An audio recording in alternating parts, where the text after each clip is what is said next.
Hi hello welcome to Kiran TV news. Janasena party ఉద్యమి అని చెప్పి మొదలుపెట్టింది. అంటే క్రియాశీలక సభ్యత్వాల గురించి.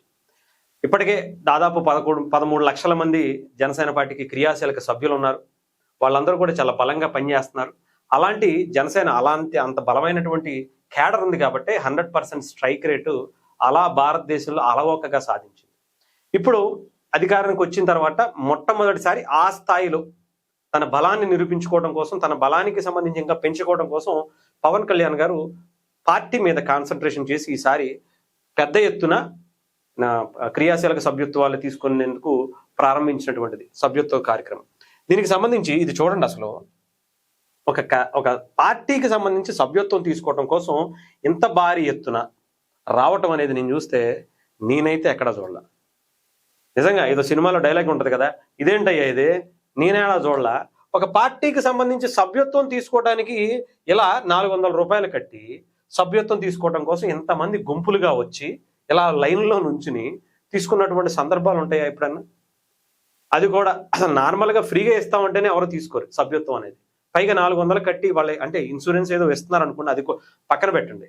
బట్ కాకపోతే ఇలా ఇంతమంది వచ్చి నుంచుని వాళ్ళ టైంని ఇక్కడ స్పెండ్ చేసి పార్టీ కోసం, పార్టీకి సంబంధించినటువంటి ఆ మెంబర్షిప్ తీసుకోవడం కోసం ఇంత భారీ ఎత్తున జరిగేటువంటి కార్యక్రమాలు ఏమైనా ఉన్నాయంటే నాకు తెలిసి ఇలాంటివన్నీ కూడా జనసేన జరుగుతుందేమో, జనసేనకి పవన్ కళ్యాణ్ గారికి జరుగుతాయేమో అనిపిస్తుంది.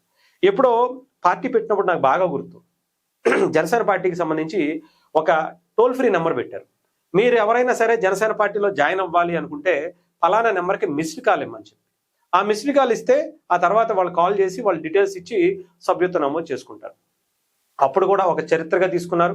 ఆ తర్వాత ఇప్పుడు ఒక 400 రూపాయలు కట్టి మిగతా డబ్బులు పవన్ కళ్యాణ్ గారు వేసి ఒక ఇన్సూరెన్స్, ఎవరైనా ప్రమాదవశాత్తు చనిపోతే ఎంత, వాళ్ళ హ్యాండిక్యాప్డ్ అయితే ఎంత, వాళ్ళ యాక్సిడెంట్గా ఏమైనా దెబ్బలు తగిలితే ఎంత అని చెప్పి ఆ 400 రూపాయల్లోనే 5 లక్షల రూపాయల ప్రమాద బీమాను కూడా ఇవ్వటం జరుగుతుంది. అలాంటి ఈ సభ్యత్వం అంటే ఒక కార్యకర్తని ఎంత బలంగా గుర్తించటం, వాళ్ళకి ఎంత అండగా ఉండటం అనేది జనసేన పార్టీ చేస్తున్నటువంటి కార్యక్రమంగా మనం గతంలో చాలా వీడియోలు చేసుకున్నాం. మళ్ళీ ఇప్పుడు నెల్లూరు జిల్లాలో ఇదిగోండి చూడండి, నెల్లూరు జిల్లా కోవూరు నియోజకవర్గంలో సభ్యత్వ నమోదు కార్యక్రమంలో పాల్గొన్న ఏపీ టిడ్కో చైర్మన్ అజయ్ గారట. ఇక్కడ నాకు చూస్తే భలే ముచ్చటేసింది. ఇదేమైనా కానీ ఇదిగోండి చాలా క్లియర్గా వాళ్ళకి వివరిస్తూ అనేక కార్యక్రమాలతో కూడా చేస్తూ ఇక్కడ ఇంతమందిని తీసుకురావడమే కాకుండా ఇక్కడ ఇంతమంది జనాలు చూసారా మెంబర్షిప్ చేసుకోవటానికి. ఏదైనా కానీ జనసేనండి. ఆ పార్టీలకి సంబంధించి ఎందుకో మిగతా రాజకీయ పార్టీలకి ఆ పార్టీకి ఎందుకో కొంతమంది అయితే నిజంగా ఆ జెండాని ఆ కండువాని మెళ్ళ వేసుకోవడానికి కూడా ఒక సంతోషపడిపోతూ ఉంటారు. ఎందుకో అసలు ఆఖరికి పవన్ కళ్యాణ్ గారు కానీ జనసేన పార్టీ కానీ ఎక్కువగా ఆ జెండా కానీ లేదంటే ఆ కండువాలు కానీ సొంతంగా ఎవరికాళ్ళు కొనుక్కోవటమే, ఆన్లైన్లో కొనుక్కుంటున్నారు ఇప్పటికీ. ఆ పార్టీకి సంబంధించి జెండాలు కానీ కండువాలు కానీ పార్టీకి సంబంధించి నాయకులు కానీ ఎవరు సరిగ్గా ఇవ్వట్లా. అలా కొనుక్కుని మరి ఇంట్లో పెట్టుకుని ఇంటిపైన కట్టుకునేటువంటి పరిస్థితి ఉంది అంటే ఎంత గొప్పగా ఫీల్ అవుతున్నారో, ఆ పార్టీకి సంబంధించి మీ సభ్యులు అని చెప్పుకోవడం కోసం ఎంత హుందాగా ఫీల్ అవుతున్నారో ఆలోచించండి. ఏదేమైనా సరే నాకైతే బాగా అనిపించింది. ఇప్పటికే 7 రోజులు మళ్ళీ పెంచారు, రేపు 19వ తారీఖు వరకు అనుకుంటా. ఇప్పటికే పవన్ కళ్యాణ్ గారి సినిమా ఉంది, ఆవిర్భావ దినోత్సవాలు ఉంటాయి, అవి కూడా క్యాన్సిల్ చేసుకున్నారు. అనేక జనసేన పార్టీకి సంబంధించి అన్నీ ఉన్నాయి.